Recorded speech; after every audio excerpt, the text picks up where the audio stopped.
Iran और America के बीच जारी भीषण युद्ध अब अमेरिका के लिए भारी पड़ता जा रहा है और ईरान की जो रणनीति है वो अब तक इस पूरे युद्ध में सटीक साबित हुई है। पूर्व सुप्रीम लीडर की शहादत के बाद से जो हालात बने, ईरान ने किसी भी मौके पर कोई ऐसा काम नहीं किया जिससे कि अमेरिका और इजरायल को उन्हें किसी भी तरह से कमजोर दिखाने का मौका मिले। और पूर्व सुप्रीम लीडर की शहादत के बाद इजरायल और अमेरिका की एजेंसीज वर्तमान सुप्रीम लीडर की तलाश में जुटी हुई हैं। एजेंसीज अपना माथा पीट ले रही हैं कि आखिर मुज्तबा अली खामेनेई है कहां, और इन एजेंसीज को इनके आका अब निकम्मा बताने लगे हैं। लेकिन वो ये समझ रहे हैं कि उनकी एजेंसीज ठीक से काम नहीं कर रही, जबकि असलियत हकीकत वो ये है कि अमेरिका इजरायल अगर डाल डाल हैं तो ईरान पात पात है। बीच बीच में अमेरिकी ठिकानों पर हमला कर दबाव अलग से झेलना पड़ रहा है। नमस्कार, मैं हूं आशीष त्रिपाठी आपके साथ, और रिपोर्ट्स में दावा यह किया जा रहा है कि CIA, मोसाद उनके ठिकानों का पता लगाने की कोशिश कर रही हैं, लेकिन अभी तक कोई भी पुख्ता सार्वजनिक जानकारी सामने आई ही नहीं है। सबसे बड़ा सवाल ये कि ईरान मुज्तबा अली खामेनेई की आवाज का ऑडियो तक क्यों नहीं जारी कर रहा है, क्यों बच रहा है इससे।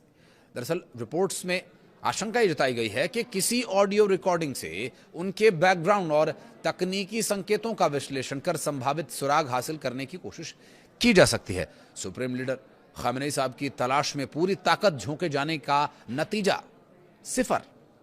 जासूस उनके पकड़े जा रहे हैं, सो अलग। ईरान इस मामले में बहुत सख्त है। हाल ही में ईरान ने जासूसी इजरायल के साथ सहयोग के आरोप में सोमवार को 2 नागरिकों को फांसी दे दी। ये घटना राष्ट्रीय सुरक्षा से जुड़े अपराधों के लिए फांसी की बढ़ती घटनाओं के बीच हुई। न्यायपालिका के समाचार आउटलेट मिजान में रिपोर्ट के अनुसार उम्मीद बेहजाद और पौरिया सफवत पर आरोप यह था कि उन्होंने हालिया संघर्ष के दौरान इजरायल को सैन्य और सुरक्षा ठिकानों के कोऑर्डिनेट्स के साथ साथ तस्वीरें भी, जानकारियां भी भेजी थी। और ये फांसी ऐसे समय में दी गई जब ईरान ने जनवरी में देशव्यापी अशांति को हजारों प्रदर्शनकारियों की हत्या करके दबाया था।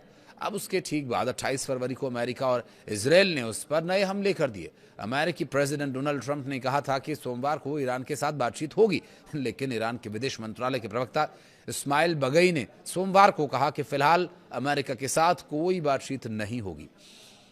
मौजूदा संघर्ष फरवरी के आखिर में अमेरिका और इजरायल के हमलों के साथ शुरू हुआ था, और इसके पहले ईरान पर उसके परमाणु और बैलिस्टिक मिसाइली कार्यक्रमों और जनवरी में विरोध प्रदर्शनों से निपटने के तरीके को लेकर हफ्तों तक दबाव बना हुआ था। और अब ऐसी बौखलाहट में US सेंट्रल कमांड ने ईरान पर हमला करने के लिए नए क्रिएटिव तरीके खोजना शुरू कर दिया। अब दावा यह है कि इसके लिए मिडिल ईस्ट में तैनात इस अमेरिकी कॉम्बैट यूनिट ने मिलिट्री एनालिसिस के एक बड़े ग्रुप से संपर्क किया, और एक अमेरिकी न्यूज़ चैनल CNN की एक रिपोर्ट के अनुसार US सेंट्रल कमांड के एक अधिकारी ने कहा कि ईरान से निपटने के लिए नए आइडियाज लाने के लिए सैनिकों के साथ एक ब्रेनस्टॉर्मिंग सेशन शुरू किया गया। अमेरिकी अधिकारियों ने कहा कि ट्रंप ने ईरान के साथ डील के लिए बेहद सीमित विकल्प दिए हैं, और ट्रंप ने पिछले हफ्ते भी ईरान पर भयंकर हमले की चेतावनी दी थी।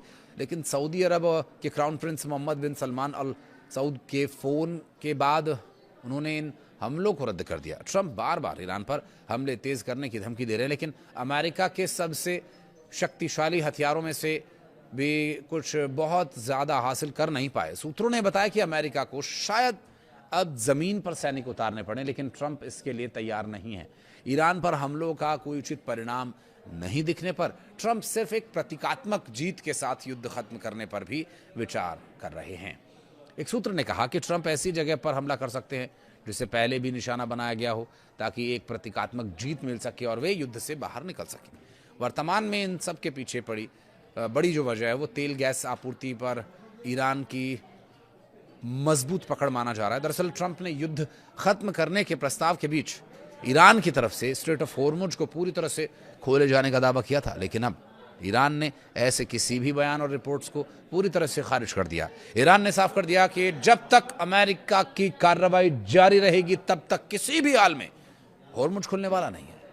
अब हुर्मुज पर पकड़ बनाए रखने के लिए अमेरिका क्या कुछ नहीं कर रहा है, ये तो किसी से छिपा है नहीं। लेकिन ईरान की रणनीति की दाद देनी होगी। जो मर्जी कर ले अमेरिका इजराइल, लेकिन गल्फ कंट्रीज को निशाने पर लेकर खाड़ी देशों के दबाव की वजह से अमेरिका वैसे ही पीछे हटने को तैयार है।